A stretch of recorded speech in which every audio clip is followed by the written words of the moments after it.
UBI is a failure. We can unequivocally state that now. I was a proponent of UBI.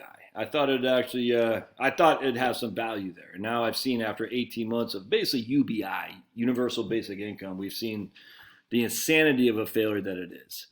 And the destruction is only just at the beginning. The destruction's coming, man. It's here, but it's yet to be seen because we've glossed over it with fake money.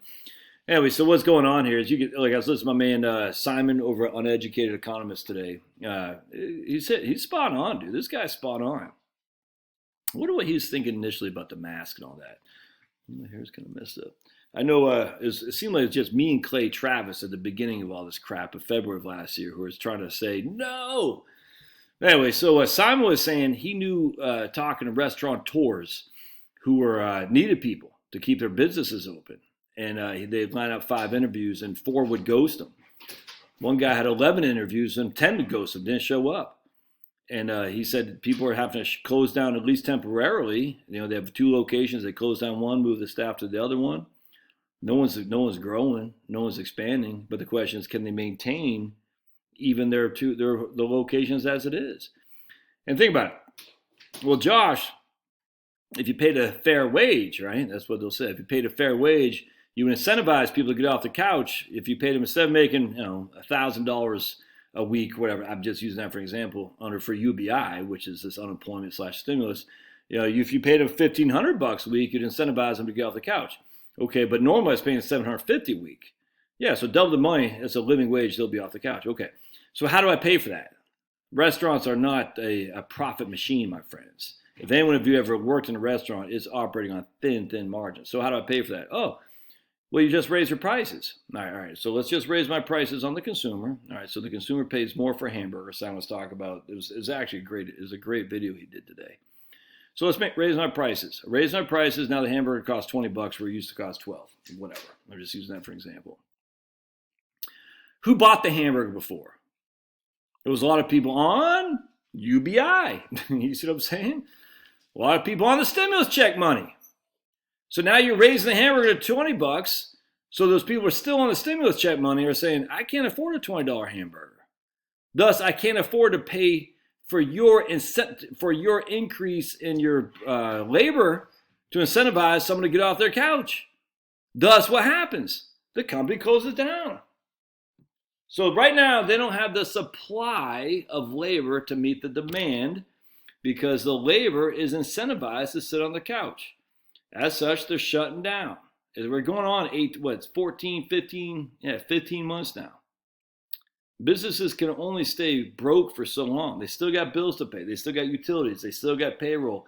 They still got, they got to pay the rent. Oh, there's a moratorium in the CDC. Well, that's going to stop soon. They still got their own debt to pay. All right, so now we say, I need to get supply because people want to buy my hamburger, but I don't have anyone to cook it, so I need to get the supply. So I'm going to increase my salary more so to get people off the couch, all right? And it can't be just a one-for-one because if I'm just giving you $1,300 and you're sitting on the couch for $1,300, but for $1,300 you got to pay FICA, you got to do all kinds of labor, you got to get up out the bed, and so it's got to be $1,800, whatever. So I got to increase my cost. How do I make up for an increase in cost? Well, inherently, I got to raise my prices.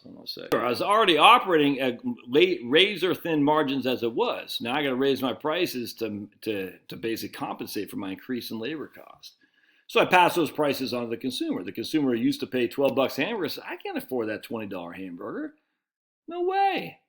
So what does the consumer then do? Well, it's called substitution effect in economics. They say, I'm not going to use your store. I'm going to go down to that store. Well, that store is closed because they can't afford to increase their labor cost to get the supply for the labor to meet the demand from the people on the stimulus check.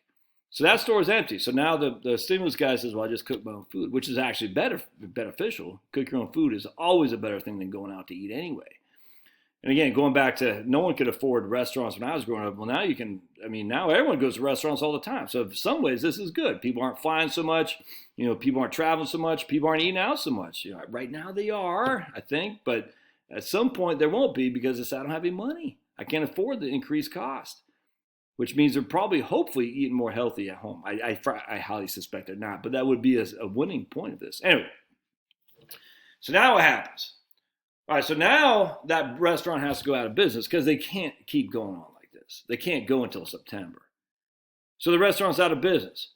All right, now the stimulus check stops. Well, now you got this huge supply of labor because there's no more stimulus check. They're like, all right, I'm ready to work again. Oh, the businesses are all shut down.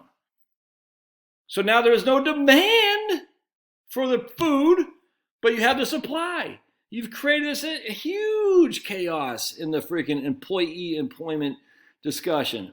A huge issue here, bottleneck. You've broken it, man. And so now there's lots of supply of labor. Say, okay, I'll work for $1,300, and right now I'm not getting anything.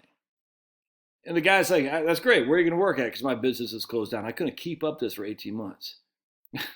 Thing's freaking stupid. All right, remember, supply creates its own demand. That's Reaganomics right there, supply side economics. And I agree with that. No one demanded an iPhone, but the supply created its own demand. Now everyone demands it. No one demanded YouTube, but the supply created its own demand. So what happens now is you say, okay, I have the supply of labor, but I don't have the demand anymore. How do I get the demand? You got to wait until people start spending again. Where are they going to? But where? Where's the jobs come from? Who's got money? And this is why this is deflationary. Remember, debt is deflationary. A lot of people use those stimulus checks. I don't think they're consuming. I mean, they might have been. Some, I get it. But in the long run, they're taking on debt. Many people are taking on debt in the United States. Having to pay debt is a deflationary. You're basically pulling product purchases. Remember, consumer spending is like 70% of GDP. So I'm pulling consumption forward that would be later in the future, and I'm paying for it by debt.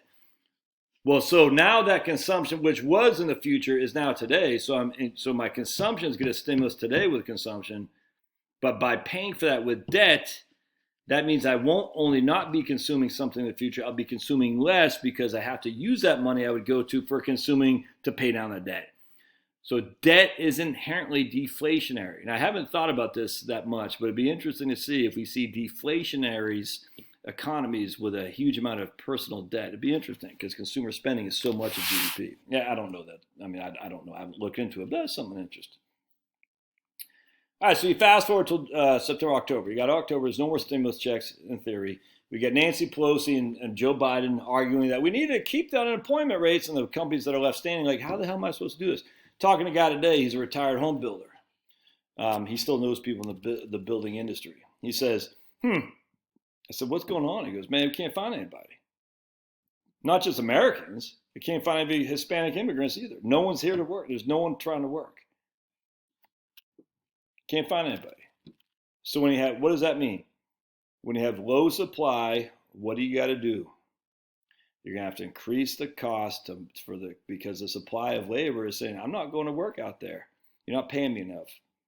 Literally, low supply, increased demand does what to prices. It increases prices.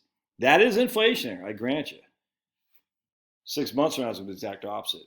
Assuming that they get rid of the stimulus money and the unemployment. The UBI is what it is. Assuming they get rid of UBI, what happens to 6 months?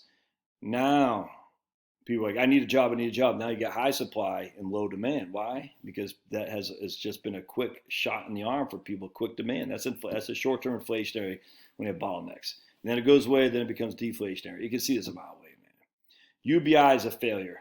You put this on a mass scale like we've done here. Modern monetary theory, UBI, we can see what happened to it. It just causes insane chaos in the economy. And we haven't begun to see the long-term benefits, the long-term hurt. I'm telling you right now, we haven't begun. Yeah. Love your comments. Again, I'll try to find a link to Simon's video on uneducated economists. It's perfect, man. All right, we'll see you guys.